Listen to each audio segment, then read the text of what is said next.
Hi everyone, কেমন আছেন সবাই? আশা করি অনেক ভালো আছেন। আজকে আমি আপনাদেরকে একটা নতুন রেসিপি শেখাবো। সেটা হচ্ছে কিভাবে মুগের ডাল দিয়ে মুরগি রান্না করতে হয়, অর্থাৎ মুগ মুরগি। এটা খুবই সহজ এবং খেতে অনেক সুস্বাদু। আপনারা যারা অনেকভাবেই মুরগি রান্না করে খেয়ে দেখেছেন তাদের কাছে আমার রিকোয়েস্ট, প্লিজ একবার হলেও আমার এই রেসিপিতে ট্রাই করে দেখেন। আশা করি হতাশ হবেন না। আর স্বাদ কেমন সেটা তো আপনারাই আমাকে জানাবেন। তাহলে চলুন আমরা দেখে নিই মুরগি তৈরি করার জন্য আমাদের কি কি লাগছে। আর হ্যাঁ, এটা ভালোভাবে করতে হলে অবশ্যই ভিডিওটি শেষ পর্যন্ত দেখতে হবে। চলুন শুরু করা যাক।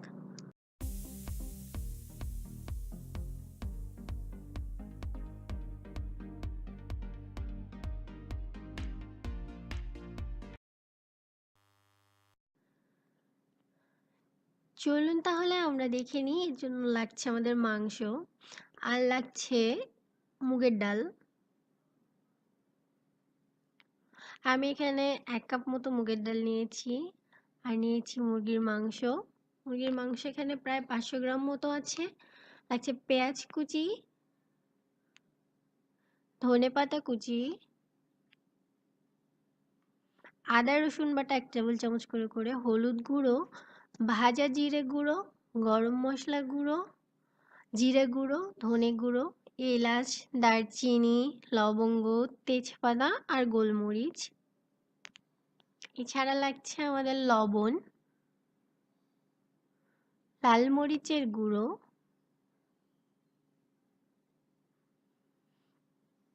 আর তেল। এছাড়া আমি শেষে সামান্য একটু জায়ফল গুঁড়ো যোগ করব, সেটা অপশনাল। প্রথমে মুগের ডালটাকে হালকা ভেজে ধুয়ে নিতে হবে। এবার পাত্রে তেল দিয়ে তাতে আমি তেজপাতা, এলাচ, দারচিনি, লবঙ্গ, গোটা গোলমরিচ দিয়ে দিচ্ছি।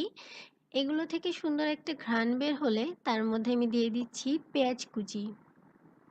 পেঁয়াজ কুচিটাকে একটু ভেজে নিতে হবে।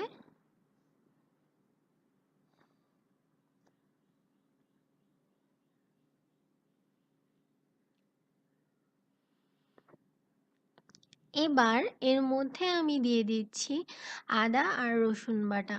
আদা 1 টেবিল চামচ এবং রসুন বাটা 1 টেবিল চামচ। আর দিয়ে দিচ্ছি সামান্য একটু লবণ, কারণ এই লবণটা দিলে মশলার যে তেলটা সেটা একটু কম ছোটে। একটু নেড়ে চেড়ে এর মধ্যে আমি দিয়ে দিচ্ছি সামান্য জল, কারণ এখন আমি এতে গুঁড়া মশলাগুলো দিব। প্রথমে দিয়ে দিচ্ছি লাল মরিচের গুঁড়ো। আমি এখানে প্রায় 1.5 টেবিল চামচ মতো ব্যবহার করেছি, আপনারা কম বেশি করতে পারেন ঝালের পরিমাণ। হলুদ দিয়ে দিচ্ছি সামান্য। দিয়ে দিচ্ছি জিরা গুঁড়ো 1 টেবিল চামচ মতো, ধনে গুঁড়ো 1 টেবিল চামচ মতো। এবার মশলা সবগুলোকে একসাথে ভালো করে মিশিয়ে নেড়ে দিচ্ছি। মশলাটাকে একটু বারবার নেড়ে দিতে হবে যাতে করে নিচে লেগে না যায়। আর মশলা কষানোর সময় অবশ্যই একটু সময় নিয়ে কষাবেন। এটা আমি নিচে সামান্য জল দিয়ে দিচ্ছি।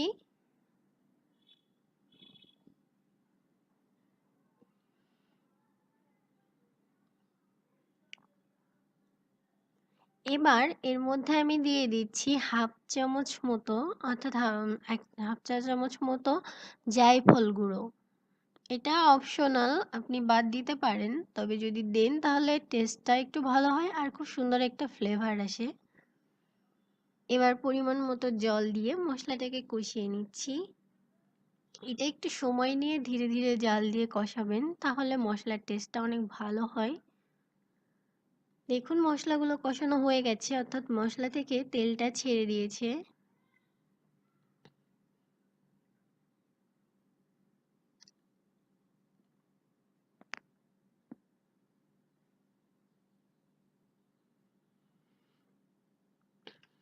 দেখুন, এবার আমি এতে দিয়ে দিচ্ছি ধুয়ে রাখা মাংসের টুকরোগুলো। যেহেতু মুরগির মাংস দিয়ে করা, সেহেতু এটা খুব তাড়াতাড়ি সেদ্ধ হয়ে যাবে। আমি মাংসগুলোকে ভালো করে ধুয়ে নিয়ে এটা জল ঝরিয়ে রেখেছি। এবার মাংসগুলোকে মশলার সঙ্গে মিশিয়ে দিচ্ছি।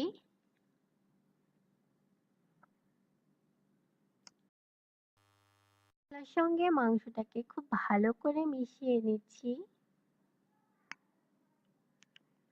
এখানে চুলার আঁচটা অবশ্যই মিডিয়াম হাই হিটে রাখবেন।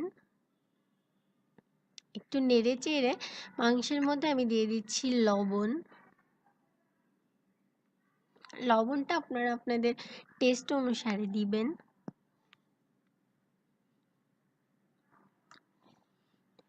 কিছুক্ষণ মাংসটাকে নাড়ার পরে এর মধ্যে আমি দিয়ে দিচ্ছি জল, মাংসটাকে ভালো করে কষিয়ে নেওয়ার জন্য। আমি এখানে গরম জল ব্যবহার করছি। এখানে আমি প্রায় 1 কাপ মতো গরম জল দিলাম। জলটা খুব বেশি গরম না হলেও চলবে। দেখুন মশলাটা দিয়ে আর জলটা দিয়ে মাংসটাকে আমি কষিয়ে নিচ্ছি।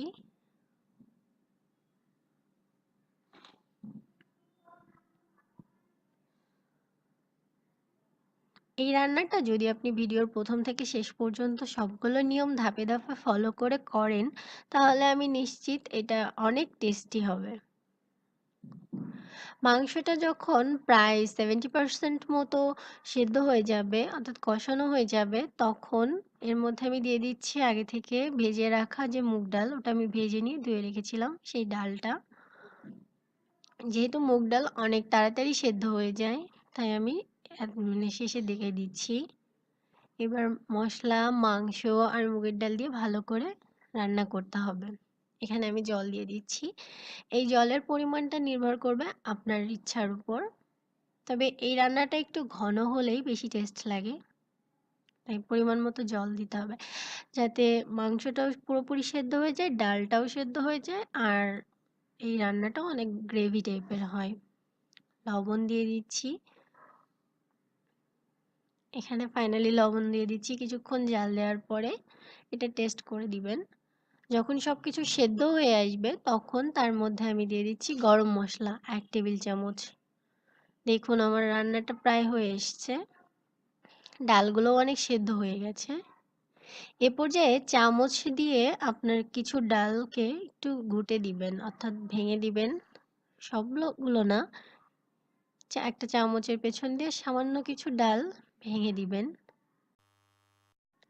ডালটা নামিয়ে এবার অন্য একটি পাত্র নিয়ে তাতে আমি দিয়ে দিয়েছি জিরা, শুকনো মরিচ ফোড়ন দিয়ে তাতে পেঁয়াজ কুচি দিয়ে ভেজে নিচ্ছি। পেঁয়াজগুলো একটু লালচে করে ভেজে নিতে হবে। এটা জাস্ট বাগার দেওয়ার জন্য।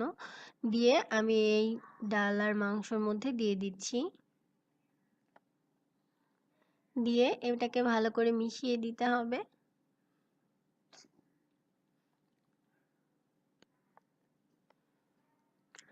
দেখুন সব মিশিয়ে ভালো করে নেড়ে দিচ্ছি।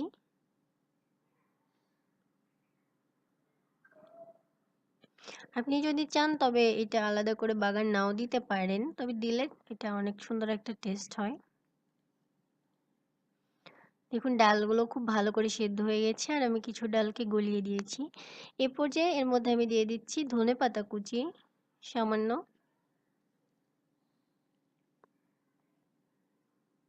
ধনেপাতা কুচি দিয়ে একটু জাল দিতে হবে। এই পর্যায়ে চুলার আঁচটা একটু হাই হিটেই রাখতে হবে।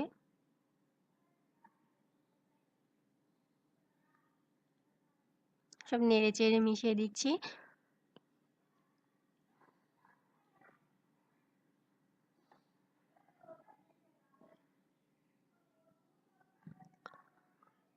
দেখুন জাল দিয়ে দিচ্ছি। এখন আমি এর মধ্যে দিয়ে দিচ্ছি ভাজা জিরা গুঁড়ো। এই জিরাটা জাস্ট শুকনো তাওয়ায় কিছু সময় নেড়ে চেড়ে তারপর গুঁড়ো করে নেওয়া। তারপর কিছুক্ষণ জাল দিতে হবে। আমাদের ডালটা প্রায় হয়ে এসেছে। আমি আশা করি এটা আপনারা বাসায় ট্রাই করবেন আর খেতে কেমন হয়েছে আমাকে জানাতে একদম ভুলবেন না। আশা করি আপনাদেরও অনেক ভালো লাগবে ডালটা। আর অবশ্যই ট্রাই করবেন। আর হ্যাঁ, এরকম আরও অনেক বেশি বেশি ভিডিও পেতে হলে অবশ্যই আমার চ্যানেলের সাথে থাকতে হবে। আর তাই তো লাইক, কমেন্ট, শেয়ার করবেন আমার ভিডিওগুলো। আর আমার চ্যানেলটি সাবস্ক্রাইব করতে ভুলবেন না। চ্যানেলটি সাবস্ক্রাইব করার পরে বেল বাটনে প্রেস করে রাখবেন, এতে করে আমি কোনো ভিডিও আপলোড করার সাথে সাথে আপনি সেটার নোটিফিকেশন পেয়ে যাবেন। এবার আমি ডালটাকে একটা সার্ভিং বলে উঠিয়ে দিচ্ছি। দেখুন কালারটা অনেক সুন্দর এসছে আর খেতেও অনেক টেস্টি। আশা করি সবাই এটা বাসায় ট্রাই করবেন এবং অবশ্যই আমাকে জানাবেন। আমি উপর থেকে কয়েকটা ধনেপাতা কুচি দিয়ে সাজিয়ে দিচ্ছি, আপনারা ইচ্ছা মতো সাজান। ভিডিওটি দেখার জন্য ধন্যবাদ।